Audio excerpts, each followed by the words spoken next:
4.7 재보궐선거 이제 닷새 앞으로 다가왔습니다.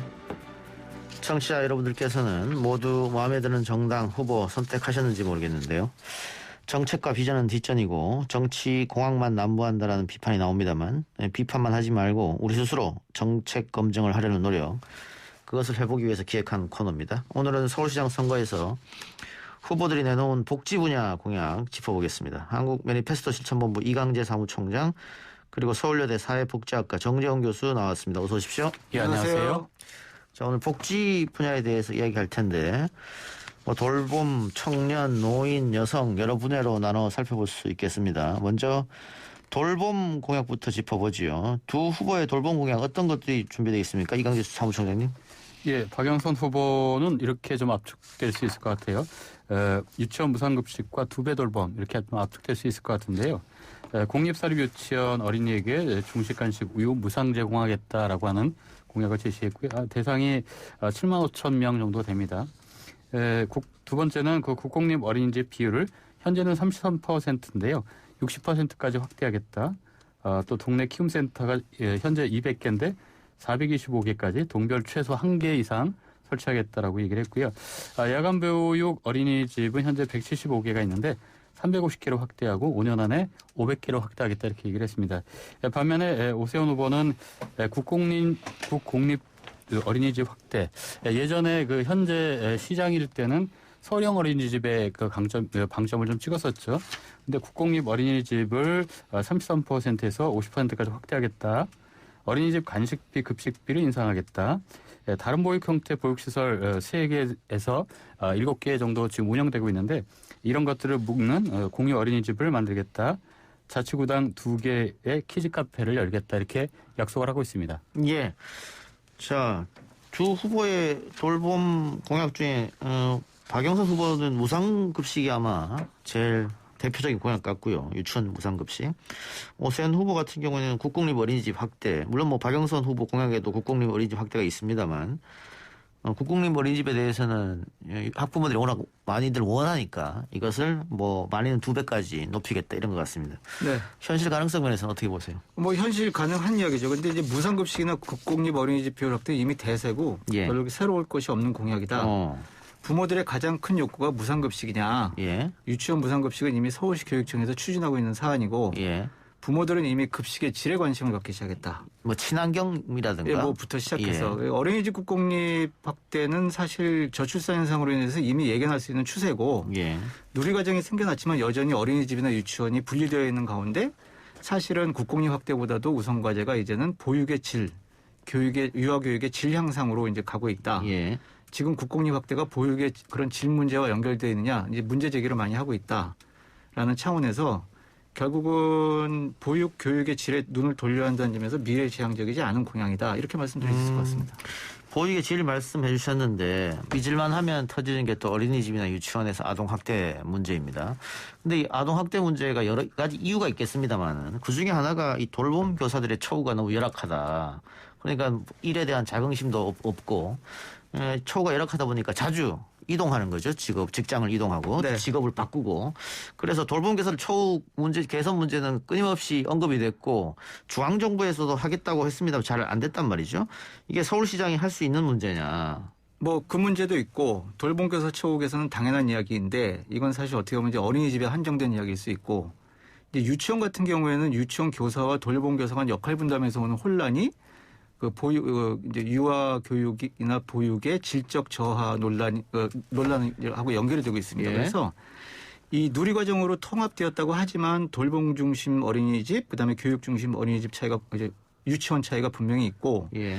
그래서 제 생각에는 지금 두 후보는 그 영유아 돌봄이 유치원과 어린이집으로 양분된 현실을 제대로 이해하지 못하고 그냥 옆에서 그 적어주는 대로 읽는 느낌이다. 뭐 이렇게 생각이 드네요. 네. 예. 자, 정재훈 교수님, 근데 초반에 실현 가능성이 있다라고 말씀해 주셨는데, 이강재 총장님, 문제는 재원 아니겠습니까? 뭐 무상급식을 하든, 뭐 어린이집을 국공립으로 많이 늘리든, 아니면 보육 교사들 처우를 개선해 주든, 결국은 돈이잖아요. 예, 그렇습니다. 의지와 돈이겠죠. 예. 먼저 박영선 후보의 경우에는 사실 이번 선거에서 그 돌봄을 굉장히 강조를 많이 하고 있고요. 또 매니페스토에 제출했던 10대 핵심 공약 중에도 6순위 핵심 공약으로 제시를 하고 있습니다. 선관위 제출 5대 공약 중에도 4순위 핵심 공약으로 제출을 하고 있고요. 다만 소요 비용 추계는 하지 않았고요. 재원조달 방안도 국비, 보조금, 뭐 교육비, 특별교부세 이렇게 애둘러서만 얘기를 하고 있어서 예. 이 재원조달 방안이 좀 구체적이지 않다 이렇게 평가를 하고 있고요. 예. 오세훈 후보는 매니페스토 홍보 10대 핵심 공약이나 선관위 제출 5대 공약이 돌봄이 제시가 돼 있지는 않습니다. 그 대신에는 청년 쪽에 좀 강조를 좀 두고 있고요. 그러다 보니까 무엇을 하겠다는 말은 있으나 어떻게 하겠다는 가춤성이 좀 떨어졌다 이렇게 평가를 하고 있습니다. 예. 자, 뭐 돌봄 문제는 최근에 뭐 거의 대부분이 맞벌이를 하시기 때문에 꼭 필요한 부분인데 네. 교수님께서 이게 제대로 후보들이 현실을 파악하고 있는지 모르겠다 말씀해 주셨잖아요. 네. 그 아쉽다는 부분은 어떤 게 있을까요? 지금 이 얘기한 공약 중에서. 그러니까 결국은 이제 돌봄 서비스의 질 향상을 어떻게 할 것인가. 그러니까 이제 국공립 유치원 같은 경우에도 오후 돌봄 과정을 확대하고 있는데 왜 부모들이 아이들을 학원으로 돌릴까요? 네, 이제 돌봄 인력 처우 개선 이제 꾸준히 해야 되는데 여기에 대해서 돌봄의 질을 높이기 위한 구체적인 대안이 이 이원화된 시스템에 대한 이해를 중심으로 해서 어린이집과 유치원을 예. 중심으로 해서 이제 필요하다 이렇게 말씀드릴 수 있을 것 같습니다. 예. 알겠습니다. 돌봄 문제가 뭐 아무래도 후보들이 그 연령대가 이 돌봄에 신경 쓸 연령대는 아니다 보니까 그럴 수도 있겠다 싶긴 합니다만은 좀 아쉬운 부분을 짚어주셨고요. 네.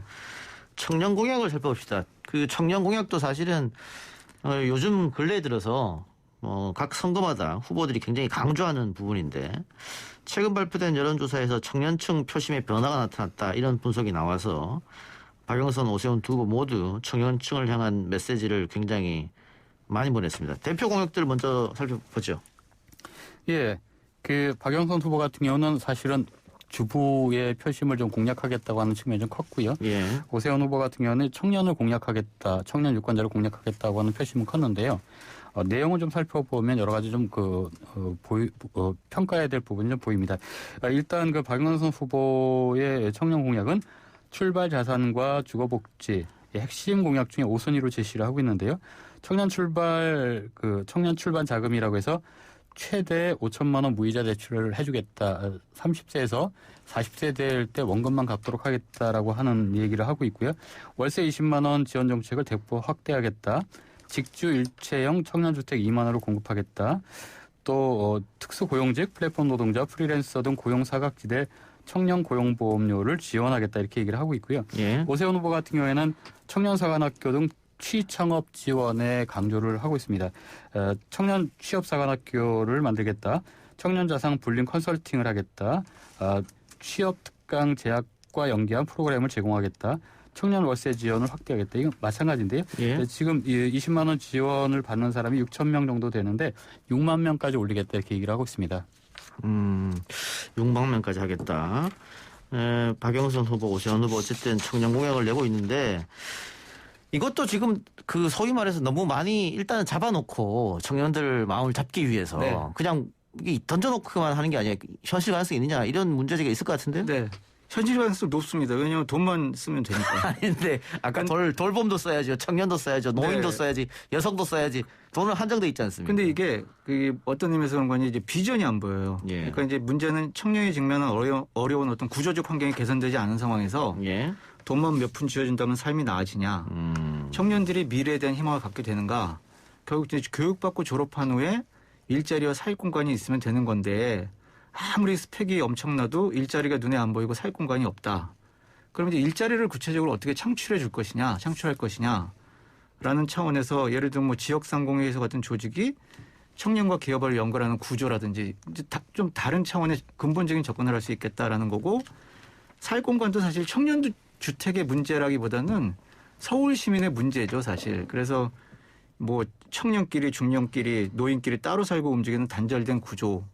가 아니라 이제 1인 가구, 2인 가구, 뭐 자녀 돌봄 가구, 연령이 아니라 가구 구성원의 다양한 형태를 반영하는 형식으로 재구성해서 주거 문제는 대응을 해야 된다라는 차원에서 굉장히 좀 포퓰리즘적인 성격도 강한 공약이라고 볼 수 있을 것 같습니다. 교수님 말씀하신 것 중에는 중앙정부가 또 할 일이 있을 텐데 네. 지금은 서울시장 선거니까 서울시장 후보들이 금전적으로 이렇게 지원해 주는 거 말고 네. 뭐 더 넓게 할 수 있는 게 과연 있을까 이런 의구심도 들긴 하네요. 그렇죠. 그러니까 그 돈 안 쓰고 사실 지역 사회를 있는 자원들을 동원해서 청년 일자리를 이제 연결해준 어떤 그런 구조 구축이라든지 서울시가 자원이 많이 있으니까 이런 것들에 대한 고려는 없는 거죠. 예.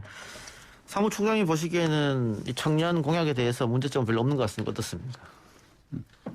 돈과 있지만 있으면 가능하다 이렇게 말씀 먼저 드렸는데요. 청년 공약을 자꾸 불쌍한 사람 도와주듯이 이렇게 접근하는 것은 좀 적당치 않다라고 보고 있습니다. 이 청년이라고 하는 건 우리 미래의 주역이죠. 그리고 청년 정책이라고 하는 건 그 미래 사회를 위한 투자라고 저희는 보고 있습니다. 따라서 이렇게 선거 때 표를 얻기 위해서 일부 청년의 마음을 훔치려고 하는 공약이 있다가 이후에 또 그 청년들의 마음을 핥힌다고 하면 그건 대한민국의 미래를 좀먹는다 이렇게 보고 있기 때문에요. 좀 가춤성 있게 얘기를 좀 했으면 좋겠다라고 보고 있습니다. 예. 어르신 공약도 조금 살펴보자. 어떤 게 있습니까? 네, 어르신 공약은 박영선 후보 같은 경우에는 어르신들 점심 무상 제공을 약속을 했고요. 어르신 돌봄을 위한 시립 요양원 확충, 동네 주치의제도, 노인복지관 무료 와이파이 지원 및 디지털 교육 지원 뭐 이런 얘기들을 하고 있고요. 오세훈 후보 같은 경우에는 어르신들 스마트워치 보급, 만성질환 우선 보급, 경로당 맞춤형 의료진단 운동비 지원, 노인 외래 정액제, 지금 본인 부담 30%를 의료비에 따라서 차등 지급하겠다 이렇게 약속을 하고 있습니다. 예. 이게 서울시 어르신 점심 무상 제공은 어떻게 하겠다는 건가요? 뭐 특정 자치구에 이렇게 무상 제공할 수 있는 센터를 설립한다 뭐 이런 건가요? 아직 구체적으로 방안이 나온 건 없고요. 또 예. 무상 급식을 공급을 할 때 누가 이 재원을 그러니까 서울시와 지방 구청과 어떻게 또 같이 나눌 것인지 뭐 이런 것들이 구체적으로 제안되고 있지는 않습니다. 예, 알겠습니다. 교수님 봤을 때 어떻습니까? 네. 스마트워치 차고 점심 공짜로 먹는데 싫어할 사람이 뭐 노인 아니더라도 누가 싫어할 사람이 있겠습니까? 사실 공약 자체가 지나치게 좀 단편적인 것 같고 예. 스마트워치 받은 노인끼리 모여서 점심 먹는 광경보다는 남녀노소가 모여 밥도 함께 먹고 소통할 수 있는 지역사회 환경 구축이 필요하다. 세대 간 단절이 한국 사회에 굉장히 큰 문제인데 그쵸? 사실 노인들하고 대화를 나눠보면 막상 선거가 되면 이른바 노인표에만 집중한 공약들이 나오는데 이게 좀 문제인 것 같고 그다음에 이제 요양보호 의료 서비스 확대 중요한데 문제는 어떤 제도를 중심으로 해서 확대할 것이냐. 소위 말하는 이제 민간 영리 서비스를 의료 서비스를 중심으로 확대할 것이냐 아니면 건강보험 제도를 확대하는 맥락에서 지금 이 공약을 어디인가 이제 자리매김하고 실천할 것이냐. 뭐 전체적인 제도에 대한 어떤 고려, 제도 맥락에 대한 고려에서 나온 공약인지 판단이 잘 안 섭니다. 알겠습니다. 뭐 이 노인 공약에서도 중앙정부와 협의하고 상의할 게 분명히 있어 보이긴 하고요. 자, 그리고 지난번 토론 때 조금 논란이 됐던 부분, 양 후보 간 공방이 오갔던 부분이 안심소득 문제입니다. 오세훈 후보가 내놓은 공약인데 후보 간 토론회에서 베를린에서는 이미 실패했다 이런 얘기도 나오고 했었는데 안심소득과 뭐 기본소득의 차이점은 또 뭔지 설명이 좀 필요할 것 같습니다. 네, 제가 할까요? 예. 그 토론회에서 나온 이야기들을 보면 코미디 같은 이야기들이 나왔는데 예를 들어 베를린에서 이미 실패한 정책이다 뭐 이런 식으로 예. 이제 시작했습니다. 시작했는데 기본소득은 소득 수준 관계없이 지급하는 걸 기본으로 하지만 안심소득은 소득을 기준으로 대상자를 선정을 한다. 예. 예를 들면 지금 오세훈 후보의 제안은 아마도 이제 중위소득 한 100% 이하 서울 시민 4인 기준으로 따지면 연 소득 6천만 원인데 이제 이 소득 수준이 안심소득 대상이 된다. 그럼 예를 들면 4인 가족 기준 연소득이 2천만 원이라고 한다면 중위소득과 4천만 원의 차이가 나잖아요. 그러면 이제 4천만 원의 50%인 2천만 원 서울시가 지원한다라는 건데 이 200가구를 선정해서 시범 사업을 진행한 후 대상자를 점차 늘려갈 계획이다 예. 하면서 베를린 예를 든 거예요. 예. 그런데 사실 독일에서는 지금 어떻게 하고 있는 거 아니? 처음에 100만 명 중에 베를린 시면 360만 명 정도 되는데 100만 명 정도 신청자를 받아서 거기서 또 이제 추렸습니다. 추려가지고 그 한 100 그 중에 이제 1,500명을 추려서 120명에게 이제 월 1,200유로를 주고 그다음에 나머지 1,380명은 주지 않고 비교 집단으로. 이 무슨 장인 거 아니?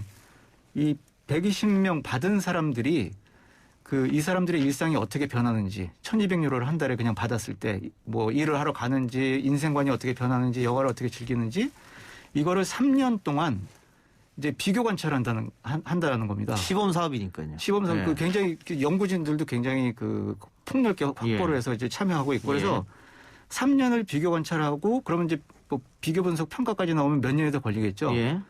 이런 과정을 거쳐서 뭐 기본소득이 갖는 의미를 한번 파악해 보자라는 거고 독일에서 결코 이게 기본소득 제도로의 어떤 제도의 전환을 의미하는 건 아니고 근데 이거를 지금 그냥 200가구 선정해서 시범 사업 한 다음에 그냥 뭐 확대 실시하겠다. 근데 뭐 비교 연구할 집단이 있는지 뭐 연구진의 규모가 어떻게 되는지 수십 명, 수백 명이 굉장히 많은 연구진이 필요한 일인데 이런 것들에 대한 그 없이 그냥 그 이제 던졌다는 차원. 그 다음에 뭐 다른 후보께서는 이게 이미 실패한 정책이라고 예. 또 실패 성공 여부를 가릴 수 있는 정책이 지금 현재 아닙니다. 아니 뭐 시범 사업이니까 네, 양쪽 주장이 다 문제가 있는 게 일단 네. 두 사람 다 베를린 인구수도 잘 모르더라고요. 예, 그리고 이게 실천 가능성이 한국에서 그래서 사실상 없다. 이렇게 볼 수 있을 것 같습니다. 그러니까 독일처럼 정말로 데이터를 쌓기 위해서 네. 준비가 해야 되는데 준비 안 돼서 그냥 200가구. 그래서 박영선 후보가 어떻게 선정할 것이냐 했더니 오세훈 후보는 골고루 하겠다. 뭐 야, 진짜. 뭐 그런 대답까지 했었어요. 했었고. 근데 이게 만일 이렇게 한다 200가구로 선정한다 그래서 결과가 좋아야 정말로 할 텐데 지금 교수님 말씀처럼 뭐 데이터 쌓을 준비가 전혀 안 됐기 때문에 불가능하다. 또 이게 총장님 이게 만일 이렇게 시범 사업 했었는데 1년 뒤에 시장이 바뀐다고 하면 그때는 이 사업은 어떻게 되는지 뭐 이런 것도 지금 전혀 안 된 상태에서 지금 얘기하는 거잖아요. 한 1년 3개월 후에 시장이 바뀐다고 하면 당연히 이제 다른 정책이 갈 수도 있는 거죠. 근데 더 큰 예. 문제는 시범 사업으로 200명을 했다가 안 됐다고 나면 이 정책은 그 순간의 중단입니다. 예. 그래서 이렇게 꼭 아직 그 테스트도 아직 안 된 또 준비가 갖춤성도 안 된 것을 공약으로 갖고 나오는 게 맞는지 뭐 그런 겁니다. 그리고 대부분의 그 오 후보 정책들을 보면 세금을 감면해 주겠다고 하는데 세금을 감면해 주겠다고 이게 시험에 성공을 해서 확대할 때는 어떤 재원으로 할 것인지도 같이 얘기를 해야 되는데 그 부분은 얘기를 하고 있지 못합니다. 예. 그걸 그 부분에서 안타까운 부분이고 알겠습니다. 자, 복지 공약 부분에 대해서 살펴줘 봤는데 이 총장님께서 보기에 좀 그래도 괜찮은 공약이 있었다든가 아니면은 제안하고 싶은 공약이 있으면 어떤 게 있을까요? 어르신들과 청년들을 좀 하나하나 좀 말씀을 좀 드려보고 싶은데요. 어르신들은 지금 우리 사회에서 노동력이 상실됐다라고 하는 이유로 시설이 격리되는 상황들의 복지 정책들이 굉장히 많습니다. 그래서 예. 어르신들의 나머지 삶들을 좀 존엄하게 할 수 있도록 이 기대 수명과 건강 수명의 갭 19년 정도 차이가 나는데 이것을 좀 줄여드리는 정책들이 좀 나왔으면 어떨까 하는 거고요.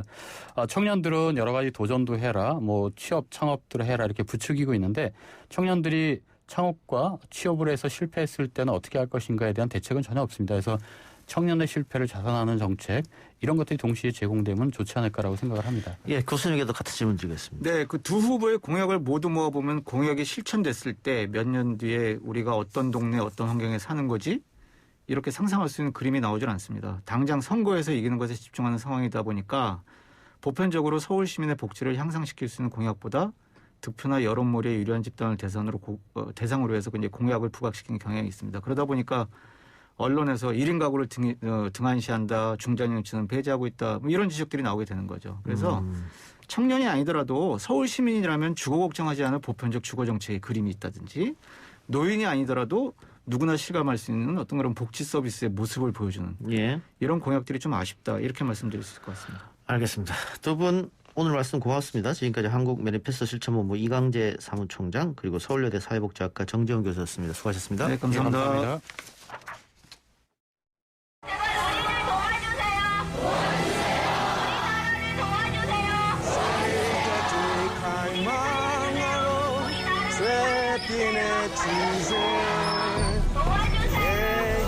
Please help them now. We need your urgent international help right now. Oh, make it a better place for you and for me and the entire human race. There are to place your heart, and I know that it is love to this place. 도와달라 살려달라 임을 위한 행진곡 뒤로 들렸던 이 목소리는 군부 쿠데타에 맞서 투쟁을 하고 있는 미얀마 국민들이 대한민국 국민을 향해 남긴 외침이었습니다. 이동의 뉴스 정면승부 미얀마의 보물. 이동의 뉴스 정면승부는 방송 프로그램으로는 최초로 미얀마 민주주의의 지지와 연대를 선언하고 앞으로 매일 이 시간 연대의 목소리를 보내드리겠습니다. 오늘 첫 시간 만나볼 분은 소복을 꺼내 입고 거리로 나선 5.18 민주화운동 희생자의 어머니 광주 5월 어머니 중 한 분입니다. 김영미 5월 어머니 집 사무총장님 연결하겠습니다. 사무총장님 나와 계십니까? 네, 안녕하세요. 예, 안녕하십니까? 네. 자, 미얀마 소식 듣고 소복 입고 거리로 나섰다고 하던데 어떤 의미인가요? 저희 어머니들이 소복을 입은 이유는, 첫째 그 시위에 참여했다가 숨진 19세 소녀 치일신의 명복을 빌기 위해서고요. 예. 그 다음에 이제 미얀마 희생자들을 위로하는 의미로 소복을 입었습니다. 예. 그리고 이제 저희가 정말 나서게 된 동기는, 일신을 통해서 본 미얀마 쿠데타 사태가 1980년 우리 광주에서 자행되었던 전두환 쿠데타군의 학살과 너무나 닮아 있었어요. 그렇죠. 예. 예, 40년 전에 저희 아픔과 공포 속에 우리 어머니들을 빠져들게 했고 몸서리치게 만들었습니다. 자식을 잃고 남편을 잃은 우리 어머니들이 지금도 그 트라우마를 겪고 살고 있거든요. 예. 그래서 우리 어머니들이 먼저 아픔을 겪었기 때문에 이 일에 나서게 됐습니다. 예. 기자회견장에 나온 분들 중에 90이 넘은 어머니도 계셨다고요. 네. 벌써 이제 그 41주년이 되다 보니 예. 90이 넘으신 어머니들이 여러 분 계십니다. 예. 예, 이제 그 돌아가신 분들도 계시고 요양병원에 계신 분들도 계시고 저희 어머니들 평균 연령이 저희 어머니 집에 그 회원들 평균 연령이 70대에서 80대입니다. 예. 그 연세 많은 분들도 미얀마 지지 또 연대를 위해서 거리로 나섰군요. 네. 알겠습니다. 그 어머님도 5월 유족이십니까? 네, 저도 이제 유족이면서 부상자 가족입니다. 예, 예. 80년 당시 오빠가 대학교 2학년이었는데 공수부대원 8명한테 집단 구타 당해서 사망했고요. 남편도 또 계엄군에 의해서 총상을 입었습니다. 예. 뭐 더더욱 미얀마 일이 남의 일 같지 않게 느껴졌기 때문에 나오셨을 것 같은데 소복을 입으신 이유는 있을까요? 네, 저희가 이제 소복을 입은 이유가 아까도 말씀드렸던 것처럼 그 치일신 그 여학생이 죽었잖아요. 19세 소녀. 그걸 기리기 위해서. 그 희생자들의 명복을 빌기 위해서 소복을 입었습니다. 예. 그리고 이제 미얀마 희생자들을 정말 위로하는 마음으로, 함께하는 마음으로 저희가 소복을 어머니들이 입었습니다. 예. 미얀마도 광주처럼 지금 시간이 지나면 지날수록 사상자가 많이 나와서 걱정인데,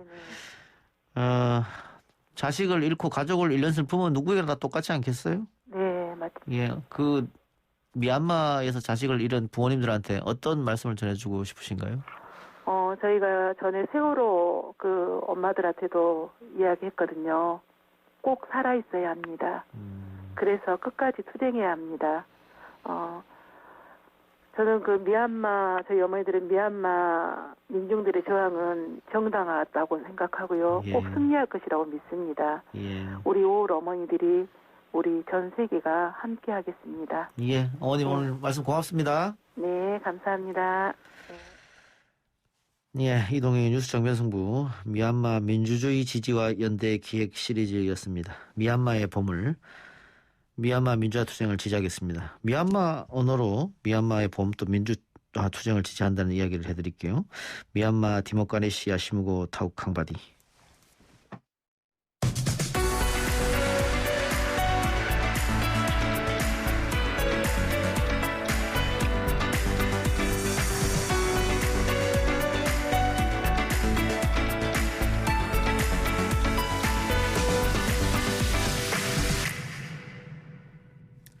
오늘부터 4.7 재보궐선거 사전투표가 시작이 됐죠. 청취자분들 가운데서도 사전투표하고 오신 분들도 계시겠습니다만 언론을 통해 보도되는 후보들의 공약 그리고 발언 이외에 유권자가 후보들의 면면을 살펴볼 수 있는 지점 바로 선거 공보물입니다. 재보궐선거가 치러지는 지역에 계신 청취자분들 아마 집으로 배달된 선거 공보물 받아보셨을 텐데요.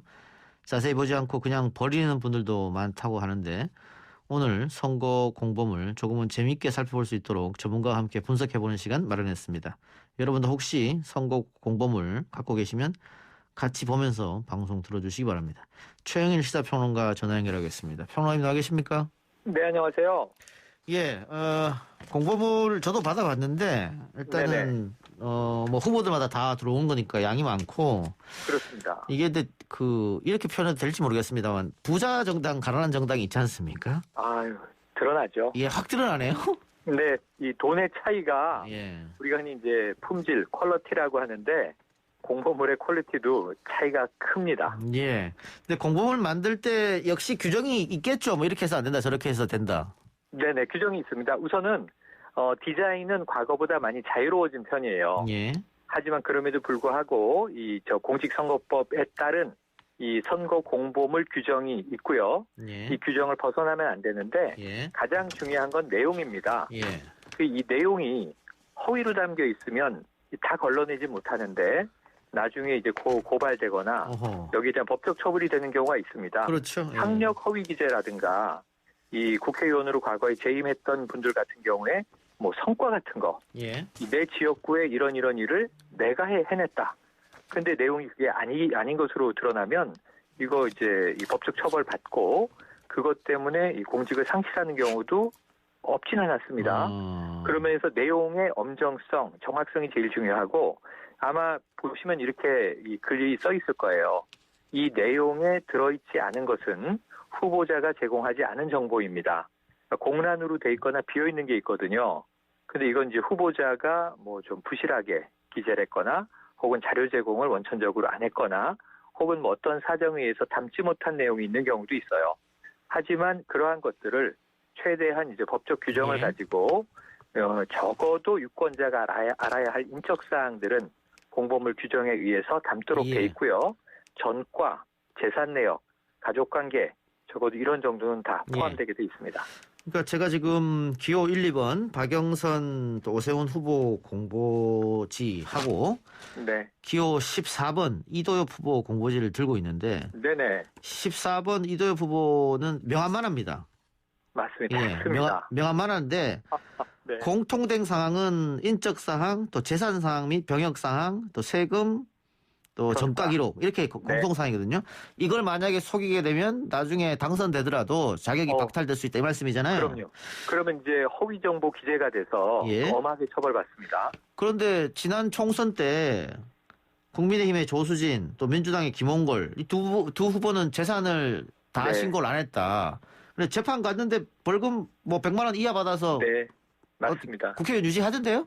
그러니까 많은 국민들이 이제 분노한 대목이죠. 예. 여에서 야에서 다 같은 사례가 나왔는데, 근데 이제 이게 수억 대의 재산을 누락하고도 뭐 깜빡했다 예. 또는 이제 저 신고 과정에 작성 과정에 실수가 있었다, 착오가 있었다 이렇게 했는데, 근데 이게 아까 말씀드린 대로 이게 엄중한 사안에 대해서는 이게 공직선거법이 엄중한 건 아시죠? 벌금 100만 원 이상만 되면은 이 당선 무효가 됩니다. 그러니까요. 뭐 이거는 금고, 징역, 집행유예 말할 것도 없고요. 그런데 이게 이제 국민들의 눈높이보다는 그렇게 과하진 않았다. 하지만 벌금이 떨어졌다는 것은 유죄는 유죄다. 죄는 지었다는 거죠. 예. 다만 이제 이 직을 상실하지 않는 정도였다는 점에서 자, 이렇게 되면 앞으로 재산 누락하는 경우가 왕왕 생기지 않겠느냐. 이렇게 이제 법원에 대해서 좀 더 유권자들의 질타가 있었던 대목이고요. 앞으로는 더 엄격해지리라 기대를 해봅니다. 아니 근데 자기 재산이라든가 병역사항이라든가 정가라든가 학력이라든가 이거를 몰랐다 나는 뭐 착각했다 빠뜨렸다 이게 가능한가요? 네. 좀 이해가 좀 안 되네. 그러니까 저는 법정에서 예. 재판부가 그 뻔한 거짓말을 받아줘서는 안 된다고 생각을 하는데 예. 근데 이제 문제는 물증과 심증이 또 이제 갈리긴 하니까 뭐 예를 들면 여러 가지 이유를 대지 않겠습니까? 그런데 조금은 더 이런 부분을 말씀드린 대로 엄격해졌으면 좋겠습니다. 저도 예를 들면 이게 예금이에요. 예. 이 조 의원의 경우에는 자 5억 원의 예금이 있는 것을 제가 깜빡 몰랐습니다. 기억을 못했습니다. 그러면 그럴 수 있을까 싶어요. 믿기지 않는 거죠. 예. 이건 이제 개인적인 소견입니다만 그러다 알겠습니다. 보니까 국민 다수가 어떻게 저런 걸 까먹을 수 있는가 하는 생각을 하니까요. 예. 그건 좀 재판부가 감안을 해 주셔야 되겠죠. 자 정가는 벌금 100만 원 이상이면 다 기록해야 됩니다, 그렇죠?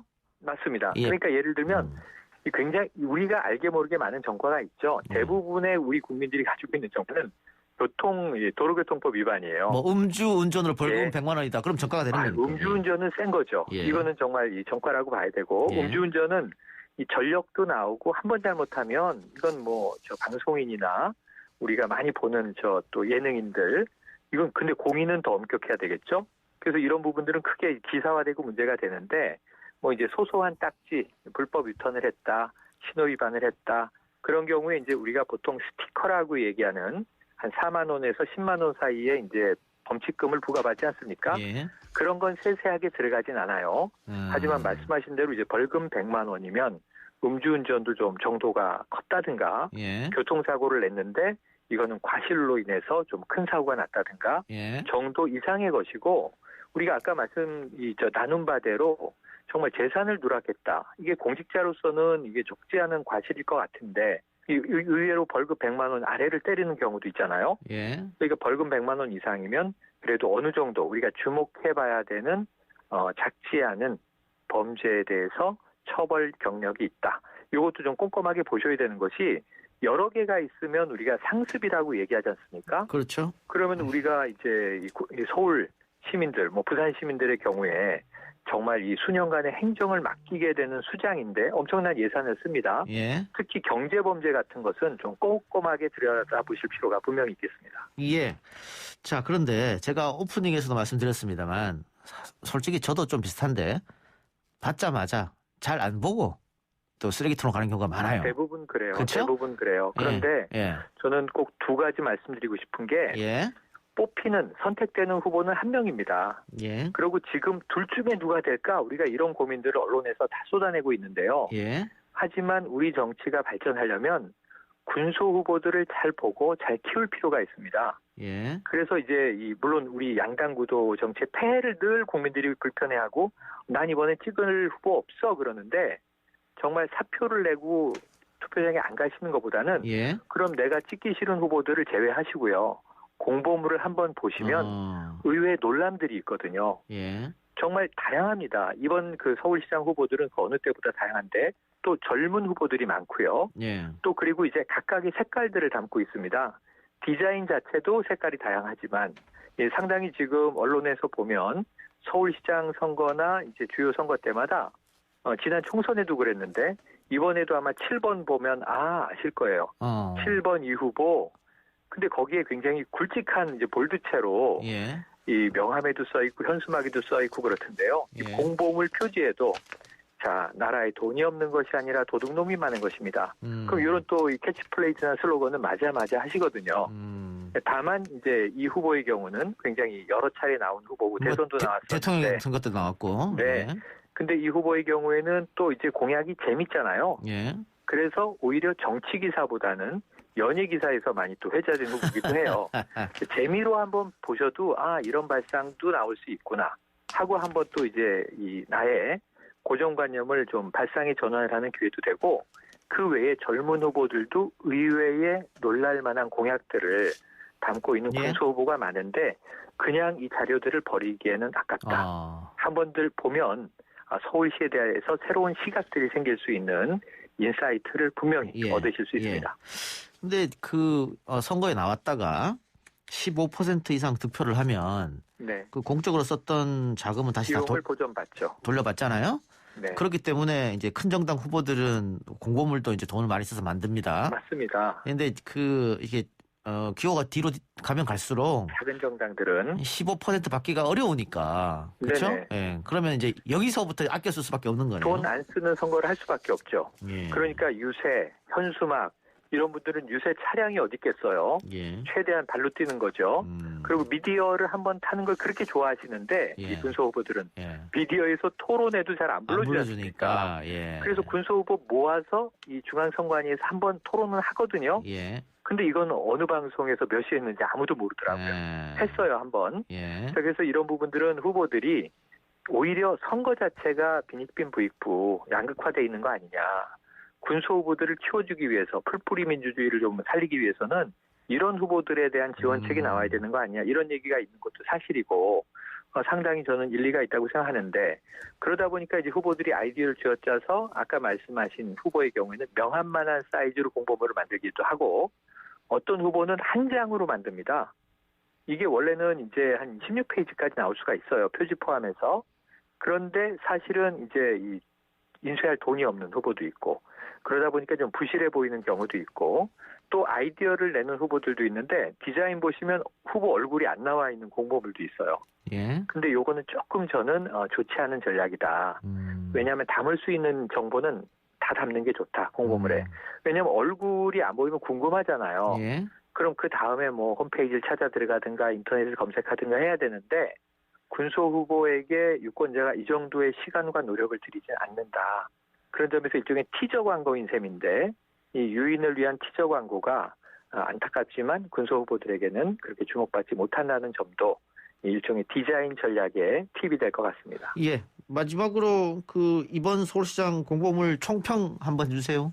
총평은 빨간색이 가장 많아요. 진보 보수 모두 다 빨간색을 많이 쓰고 있는데 눈에 강렬해서 많이 그런가요? 띄기 때문이에요. 아. 네, 강렬하고 눈에 많이 띄기 때문이에요. 또 이번에 보시면은 성소수자를 대변하겠다. 퀴어 축제도 마음대로 하고 동성 결혼도 서울에서부터 일어나가겠다. 이런 또 이 특이한 후보도 등장을 했죠. 예. 그래서 그 다양성을 한번 보시는 측면에서 꼭 당선 가능성만 우리가 보지 말고 예. 각 후보들이 정말 주어진 예산 비용 내에서 모든 노력과 아이디어와 창의력을 짜서 만든 공보물은 한번 보는 것 자체가 우리나라에 기호 1과 2만 있는 것은 아니구나. 이 서울시에서 그러다 보면 또 찍고 싶은 후보가 생기실 수도 있어요. 예. 더 알아가고 싶고 관심을 가지고 가는 쪽. 환경 문제, 여성의 당도 있습니다. 그래서 이제 오직 여성들이 혼자서 살아가도 안전하고 살기 좋은 서울을 만들겠다. 이런 부분들은 또 이제 어떤 그 젠더, 성별 문제에 천착한 이제 후보라고 볼 수 있겠는데 이것을 또 이 당선된 후보가 이러한 공약들을 모아 흡수해서 통합하는 것만도 이루지 못할 공약을 그냥 밀어내는 것보다 참 좋을 수가 있겠다. 그래서 저는 선거가 끝나면 떨어진 후보들 한번 모아서 후토론회, 후토크를 해보는 것도 참 의미 있을 것 같은데 정면 승부해서 한번 해주실 거죠? 연구해 보겠습니다. 알겠습니다. 네. 예. 평론가님 오늘 말씀 고맙습니다. 네, 고맙습니다. 지금까지 최영일 시사평론가였습니다.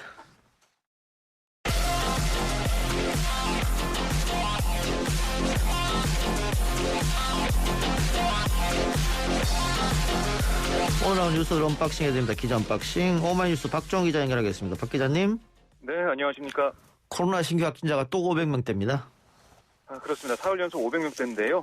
지금 확진자 숫자를 보면 지역 발생이 533명, 해외 예비 25명으로 총 558명의 신규 확진자가 발생을 했습니다. 특히 이게 수도권을 넘어서 비수도권에서도 집단 감염이 속출하면서 전국적 재확산 우려가 커지고 있고요. 더욱이 최근 들어서는 특정한 시설 중심의 대규모 집단 발병 사례가 아니라 가족, 지인, 모임, 직장, 학교, 유흥시설, 그러니까 다양한 일상 공간에서 동시다발적으로 중소규모의 감염이 터져나오고 있거든요. 그래서 정부의 방역 대응을 더욱 어렵게 하고 있는 상황이고 또 백신 접종이 본격화하는 상황에서 아무래도 백신 접종하는데 의료진들이 또 투입이 되기 때문에 방역이 또 소홀할 수 있는 게 아니냐 이런 우려도 나오고 있는 상황입니다. 예. 네.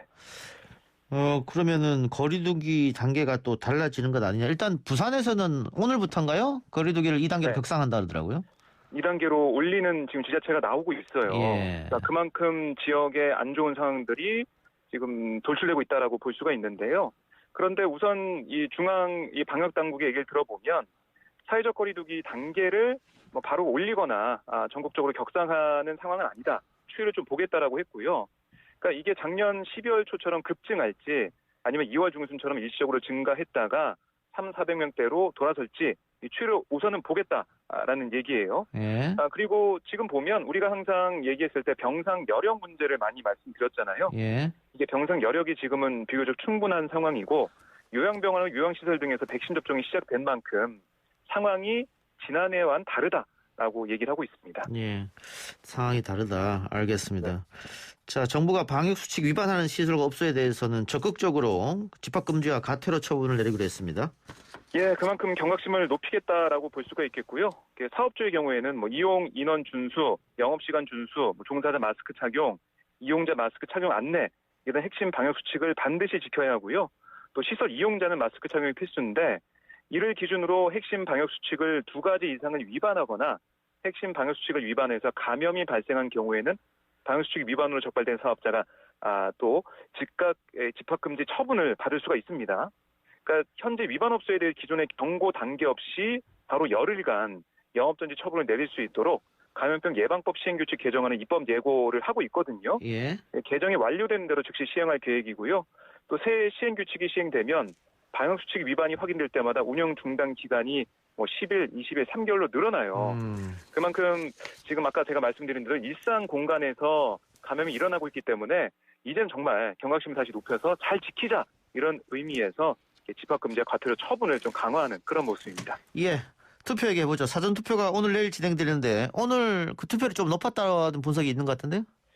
예, 지금 오후 5시 투표율까지를 보면 8.25%로 집계가 됐어요. 예. 그러니까 사전투표 1,216만 1,624명의 선거인 가운데 13,442명이 투표를 마쳤고 서울시장 선거 같은 경우는 8.68%를 기록했고 부산시장 선거는 7.84%로 나타났는데 같은 시각 기준으로 2020년 그러니까 21대 총선의 첫날 투표율이 10.93%였어요. 예. 이거보다 한번 낮는 상황인데. 뭐 총선보다 낫겠죠 아무래도. 그렇습니다. 반면에 2018년 지방선거에서는 8.01%였어요. 그러니까 이거보다 예. 높은 건데 다시 서울과 부산 각각 투표율을 보면 서울이 6.99%였고 부산이 6.76%였습니다. 예. 그러니까 그때보다는 훨씬 높은 거죠. 예. 그만큼 관심이 많다라고 볼 수 있겠습니다. 알겠습니다. 내일도 어느 정도 투표를 기록할지 좀 지켜보고요. 네. 한동안 지속기만 하던 서울 아파트 매수 심리가 7주 연속 내리면서 진정되고 있다. 전세물도 많이 나오고 있다. 가격 하락이 된 매물권도 나오고 있다. 이런 얘기가 나오고 있어요. 그렇습니다. 전세 가격은 낮아지고 있다라는 것은 어제 뉴스가 좀 나왔고 오늘 보면 한국부동산원이 내놓은 그 지수를 보니까요. 아파트 매매 수급 지수라는 게 있습니다. 이게 101로 지난주 104.1보다 3.1%가 내려갔어요. 예. 그러니까 기준선 100에 바짝 다가섰는데요.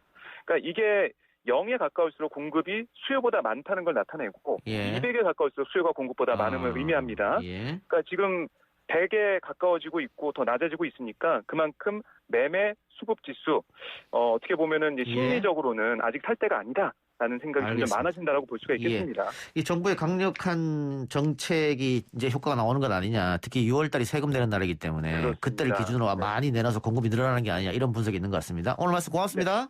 네, 고맙습니다. 박조 기자였습니다.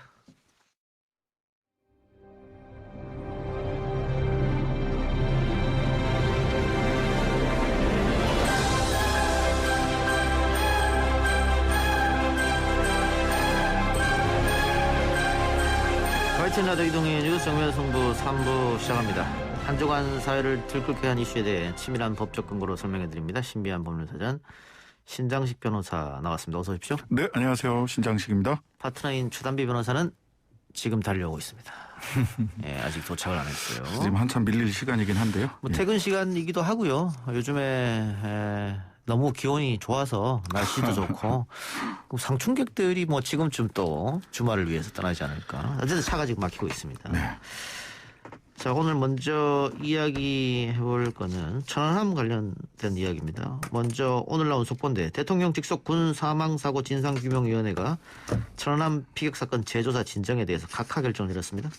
네, 위원회는 오늘 오전 11시에 전체회의 열고 만장일치로 이같이 각하 결정을 했는데요. 이게 이제 진정인 적격 여부에 대한 위원회 회의 결과 진정인 적격이 전혀 인정이 안 된다. 즉 진정을 하려면 그 사고를 목격했거나 목격한 사람한테 1차로 직접 그 얘기를 들은 사람 이런 사람만 진정을 할 수가 있어요.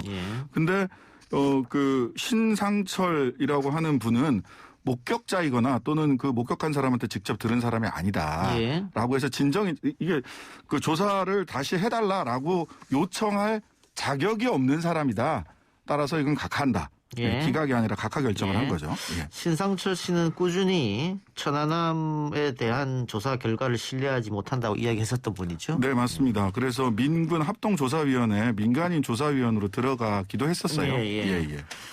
자, 근데 어쨌든 이렇게 대통령 소속 군 사망사고 진상규명위원회가 각하 결정을 내렸기 때문에 재조사는 없네요 이제. 네, 재조사는 현재 그 진상조사위원회 차원의 재조사는 이제 하지 않게 되는 거죠. 예. 근데 이게 지금 천안함 유족들이 굉장히 반발했지 않습니까? 네, 그렇습니다. 이게 말이 되느냐 이렇게 했는데 이건 뭐 정부가 재조사를 지시한 것도 아니고 네. 일단 신청인이 있었던 것이고 예. 거기에 대해서 그 대통령 소속 군사방사고 진상규명위원회가 진정이 있었기 때문에 살펴봐야 되는 거잖아요. 네, 어쩔 수 그래서 없이. 예. 이게 작년에 조사 개시 결정을 했었단 말이죠. 신상철 씨가 진정을 했던 거 가지고 조사 개시 결정을 했는데 그때는 진정인 적격보다는 일단 내용 검토를 했던 거예요. 그러니까 내용 검토를 쭉 하고 있다가 그래서 조사 개시 결정을 해서 내용을 일단 검토해 보자. 이랬는데 이 사람이 이제 진정인 적격이 있느냐라고 하는 것은 이제 천안함 유족들이 군 조사위원회에 가가지고 얘기를 했죠. 그러니까 그러고 보니까 어이구야 우리가 내용만 살펴보다가 이 사람이 진정인 적격이 있는지 없는지를 살펴보지를 못했네. 이렇게 판단을 하고 그러면은 이제 더 나아가서 살펴볼 이유가 없다. 이게 항상 그렇거든요.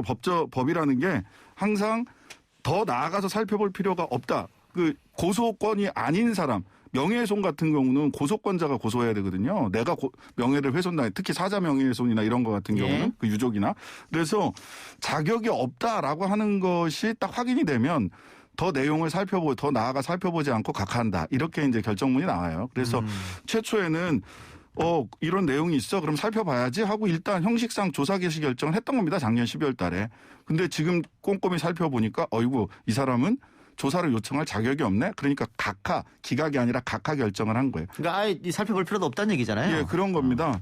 그러니까 이게 적격을 갖춘 사람이 그 진정을 하면 조사를 요청할 수 있는 사람, 즉 직접 목격했거나 직접 목격한 사람으로부터 이야기를 직접 들은 사람, 이 사람들이 아니면 이 조사위원회에다가 조사 요청을 할 자격이 없거든요. 예, 알겠습니다. 근데 어쨌든 유족들로서는 재조사 이야기 자체가 굉장히 불쾌할 수도 있겠어요. 그렇게 보는 거죠. 사실 유족들 입장에서는. 그래요. 다음 주제로 넘어가 보죠. 그 전에 그럼 이렇게 각하 결정이 났으니까 천안함 관련 문제는 이제 다시 논란이 될 만한 일이 없을까요? 글쎄요. 이거는 사실은 긴 시간이 필요한 문제일 수 있습니다. 모든 정보가 다 공개돼 있는 것은 아니거든요. 그래서 어찌 보면 한동안은 합의된 사실, 지금까지 드러난 정보로 인해서 여기까지는 우리가 확인할 수 있고 합의할 수 있다라고 하는 합의된 사실, 그러니까 진실이라기보다는 합의된 사실에 의거해서 한동안 시간이 지나야 그래서 공개될 수 있는 정보들이 다 공개됐을 때 다시 논의될 여지가 아주 없지는 않아 보이긴 합니다. 글쎄요, 뭐 새로운 증거가 나온다든가 뒤집을 만한. 예, 그렇죠. 그게 아닌 이상 일단 정치권에서는 한마음 한뜻으로 이야기를 하고 있기 때문에. 네. 이번에 뭐 서울시장 토론회에서도 오세훈 후보가 박영수 후보한테 물었지 않습니까? 이거. 네, 그랬죠. 여기에 대해서.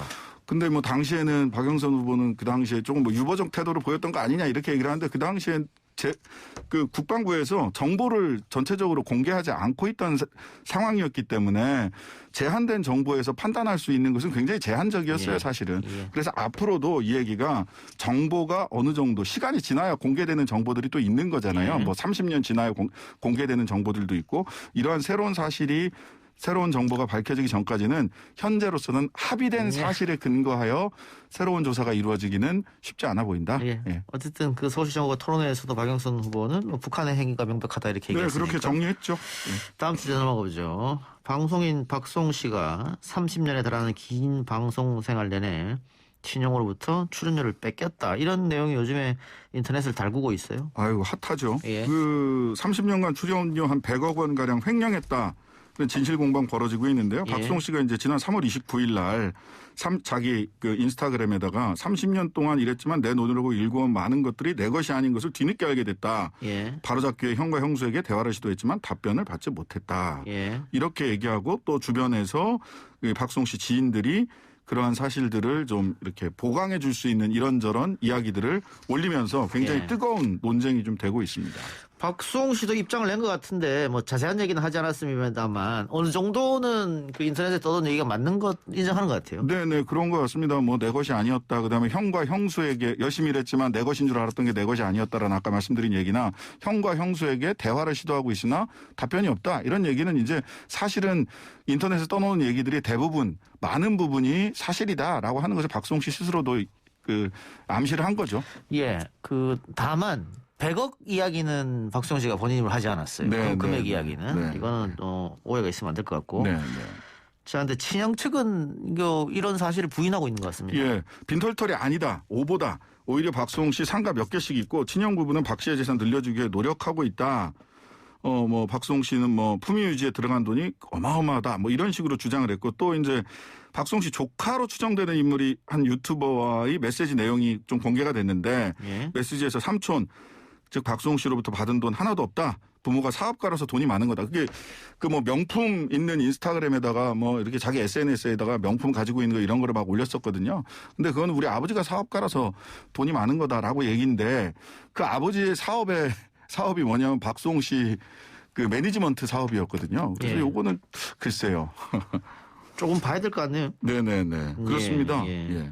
근데 뭐 결국은 진실 공방으로 흐를 것 같은 생각은 좀 들어요. 네, 말하자면 그 뭐 액수부터 시작해서 실제로 매니지먼트를 하면서 돈이 박수홍 씨에게 가야 될 돈이 어디로 흘러갔느냐라고 하는 진실 공방이 첫 번째 넘어야 될 과제인 것 같습니다. 뭐 가장 좋은 거라면 어차피 가족 형제잖아요. 그렇죠. 그러니까 법적 공방으로 가지 않고 자신들끼리 합의를 하면은 간단히 끝나는 문제겠습니다만 양측의 주장이 이렇게 달라진다면 결국은 뭐 판사 법정으로 앞으로 갈 수밖에 없잖아요. 예, 결과적으로 판사 앞으로 갈 수밖에 없는데 여기 이제 몇 가지 이제 검토를 해야 될 부분들이 있는데 뭐 친족 상도례라는 게 있습니다. 예. 친족 간에 그 직계 좀비속이나 또는 동거하는 가족, 동거하는 뭐 형제들, 함께 살고 있는 형제들이면 친족 상도례라고 해서 상도례라고 해서 가족들 간의 재산 범죄는 처벌하지 않아요. 그러니까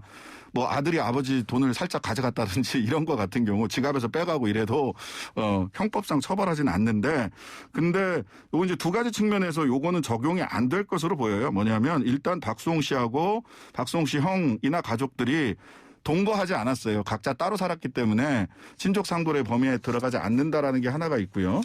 그 다음에 두 번째는 법인을 운영을 했다는 거예요. 예. 매니지먼트 회사 법인을 운영을 했기 때문에 친족 상도례가 적용될 여지는 없다. 그렇다면 법률상의 쟁점은 뭐냐면 법인에서 그 법인을 운영하면서 혹시 법인 재산을 빼돌렸느냐.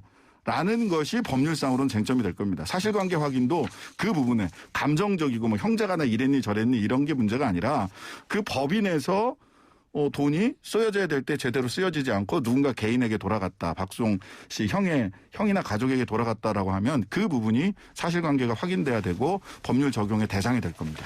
이게 그럼 횡령과 탈세일 수 있잖아요. 그럴 수 그러면 있죠. 굉장히 큰 죄인데. 큰 죄죠. 큰 죄면은 이게 큰 죄이고요. 그러니까 만약 5억 이하냐 또는 5억에서 50억 사이냐 또는 50억 이상이냐에 따라서 적용 법조나 이런 게 다 달라집니다. 근데 뭐 한간에 뭐 100억 얘기도 있긴 하지만 30년간 활동을 했고 매니지먼트 회사가 운영이 됐다라고 하면 만약 그 50억 이상이 되면 저기도 굉장히 길어져요. 그 공소시효도 15년까지 늘어나고요. 50억 미만이면 공소시효가 10년이고 그리고 굉장히 세게 처벌받습니다. 50억 이상이면 무기 또는 5년 이상의 징역형에 처해질 수도 있거든요. 예. 그래서 이게 액수가 중요하고요. 언제까지가 이 공소시효가 적용이 되느냐라고 하는 것도 굉장히 중요해집니다. 예, 법적으로 다룰 부분을 우리가 좀 얘기해봤고 최단비 변호사 나왔습니다. 안녕하세요. 늦어 죄송합니다. 예, 괜찮습니다. 오늘은 지난주는 그 빨간색 자켓을 입고 오셨는데 오늘 신 변호사님 응원해드리려고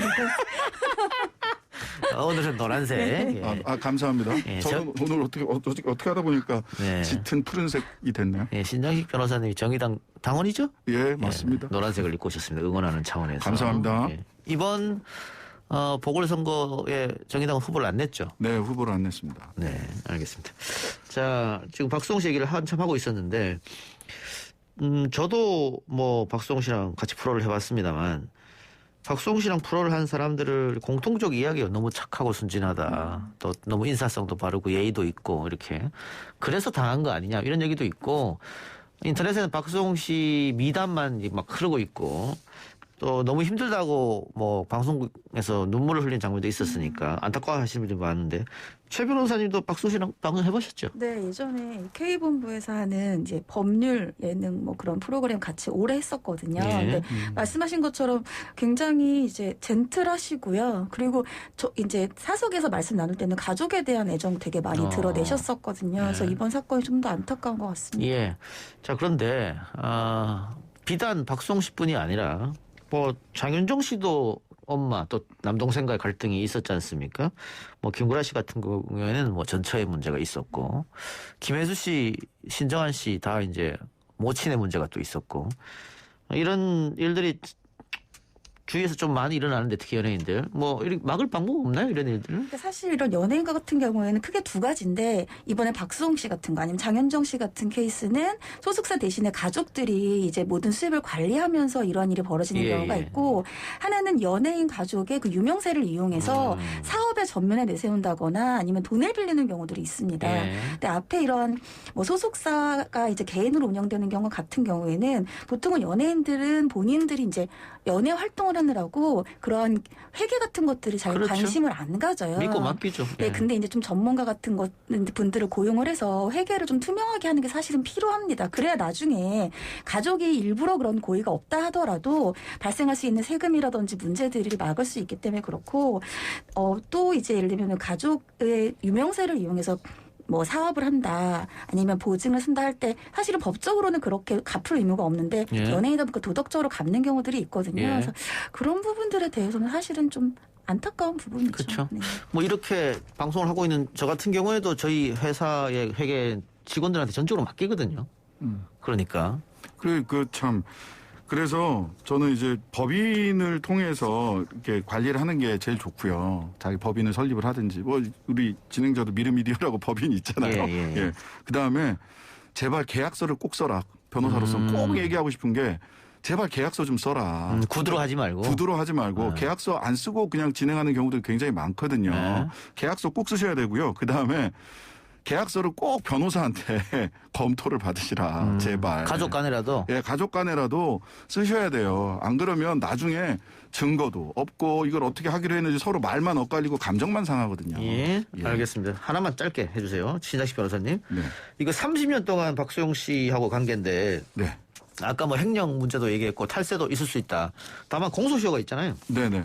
근데 이제 이거는 어떻게 되냐면 계속 그 포괄일제라고 하는 얘기가 있어요. 말을 하자면 옛날부터 똑같은 똑같은 행태로 한 피해자를 대상으로 해서 돈을 계속해서 횡령을 했다라고 하면 이게 연속적으로 이루어진 거라고 해가지고 그 공소시효가 굉장히 길어지고 마지막 행위, 마지막 범죄 행위를 했을 때까지 전부 다 범죄가 있었던 걸로 보는 법리가 있거든요. 그래서 이 30년 동안 어떻게 그러니까 중간중간에 끊어짐 없이 계속해서 매달 얼마씩을 가져갔다든지 이러면 30년 전 것까지 한꺼번에 처벌될 수도 있습니다.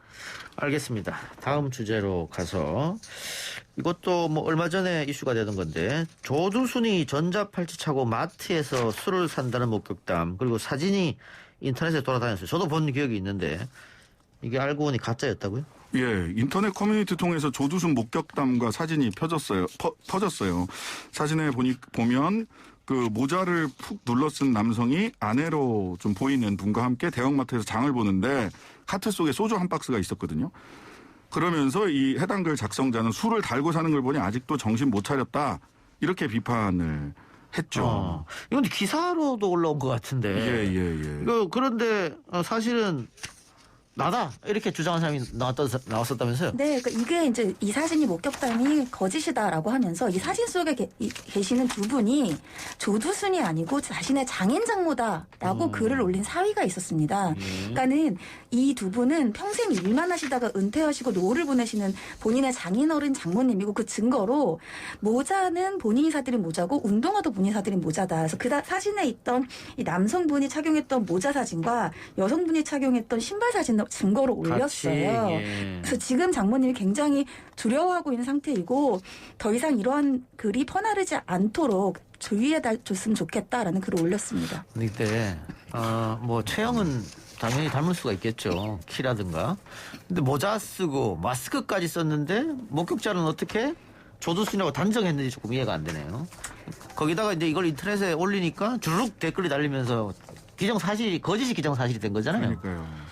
이 이해가 안 가는 상황인데 제 기억으로는 조두순이 그 술을 먹으면 안 된다 뭐 그런 게 있었거든요. 그래서 저희가 있습니다. 방송할 때 그걸 어떻게 체크를 하냐 뭐 이런 얘기도 했었는데 있죠 그 조항이. 예, 있습니다. 조두순 같은 경우는 위치 추적 그 장치 전자발찌 부착 기간 7년 동안 밤 9시부터 다음날 아침 6시까지는 외출 금지입니다. 그다음에 혈중 알코올 농도 0.03% 이상의 과도한 음주 금지돼 있고요. 교육시설 출입 금지돼 있고요. 피해자 200m 내 접근 금지돼 있고 성폭력 재범 방지와 관련된 프로그램 성실 이수 이런 거 지켜야 되거든요. 그리고 이 법무부에서 이거 쭉 살펴봤어요. 그날 돌아다닌 적이 있냐 이제 전자발찌가 있으니까 기록이 다 남는 거거든요. 작년 12월 달에 보호관찰관과 동행해서 생필품 구입을 위해서 인근 마트에 출입한 것 외에 외출하거나 주류를 구입한 사실이 전혀 없다. 전자발찌나 보호관찰관이 전부 다 확인이 가능하다. 이렇게 얘기를 해서 뭐 이 대체로 지금은 좀 감시라고 해야 되나요? 보호 관찰을 굉장히 좀 철저히 하고 있는 것으로 보이거든요. 예, 그러니까 이 혈중 알코올 농도 0.03 금지면 지금 우리 음주운전 기준이죠, 네, 이거. 맞습니다. 기준이니까 한두 잔도 안 된다는 얘기인데 마트에 가서 한 박스를 소주를 샀다. 상식적으로 말이 안 맞는 것 같은데 어쨌든 이런 오해가 불거졌고 피해자가 지금 어쨌든 생겼잖아요. 네. 그렇죠.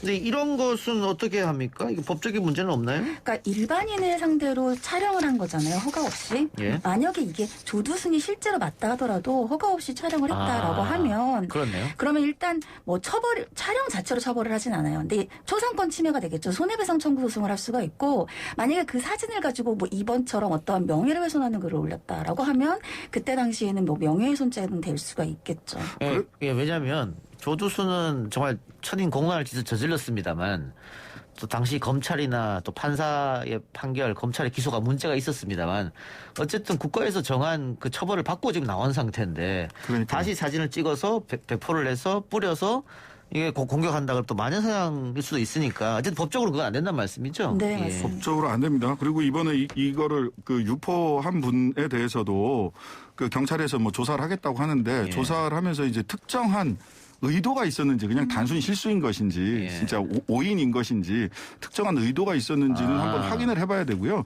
어떤 특정한 의도를 가지고 이렇게 했다라고 하면 형사처벌의 가능성도 있습니다.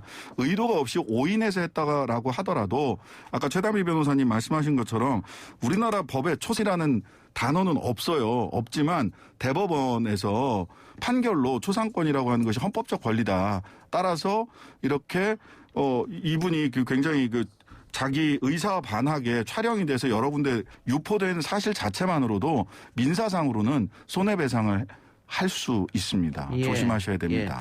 그래서 지금 조두순 같은 경우에는 또 관계 당국에서 정밀 감시를 하고 있기 때문에 지난번에 첫 외출인가요? 보름 만에 첫 외출했다. 그렇죠. 그것도 바로 기사화 돼버렸거든요. 그래서 이렇게 아마 뭐 떳떳하게 마트에 가서 소주 한 박스. 그건 불가능할 거라고 네. 보여지긴 합니다. 근데 그 의도성이 있다. 만일 예를 들어서 뭐 내가 싫어하는 사람이다. 그래서 이렇게 뿌렸다. 네. 오해를 만들게끔. 그 의도성이 있는 거랑 없는 거는 처벌이 좀 형량이 차이가 있나요? 완전히 다르죠. 예, 그거는 이제 의도성이 만약 있다라고 하면 저는 형사처벌의 대상이 될 수 있다고 보여지고요. 예. 단순 오인이라면 형사처벌의 대상이 되기는 조금 어렵고 아까 말씀드린 대로 민사상, 손해배상, 돈을 좀 물어내야 되는 이런 초상권 침해로 인한 민사상 손해배상은 인정될 가능성도 있다. 이렇게 보입니다. 네. 알겠습니다.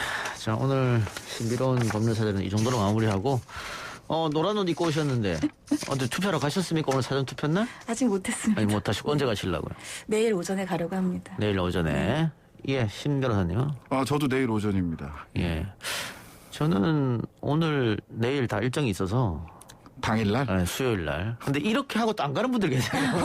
안 돼. 빨리빨리 그때 예. 가셔야 돼요. 일정이 있으니까 바쁘니까 뭐 투표 당일날 합시다 하고 또 그날 또 일정이 있으면 못 하는 네, 거잖아요. 미리미리 해야 됩니다. 예, 그래서 이거 듣고 계신 우리 청취자 여러분들도 미루지 마시고요. 내일 주말이니까 우리 뭐 두 변호사님처럼 오전에 가서 네. 갔다 오시든가 그렇게 하시면 좋겠고 저는 지금 남가자동에 사는데 제가 오늘 일이 있어서 남가자 1동 주민센터 앞에서 택시를 타려고. 어우, 사람들이 엄청 많더라고요. 굉장히 길죠. 아니, 그것도 그렇고 기자들도 엄청 와 있고. 그래서 내가 무슨 일이냐 했더니 윤석열 총장이 제가 택시 탈 때 거기서 투표하고 있더라고요. 원래 사는 데는 서초구인데 남가자동에 아버지가 계시다고. 아버지가 계시더라고요. 예, 아버지 모시고 투표한다고. 예, 깜짝 놀랐습니다. 왜 이렇게 사람들이 많냐 놀랐는데 예, 그런 일도 있었고 여러분들도 다들 투표 꼭 하시기 바랍니다. 유권자들의 소중한 투표 권리 행사하시고요.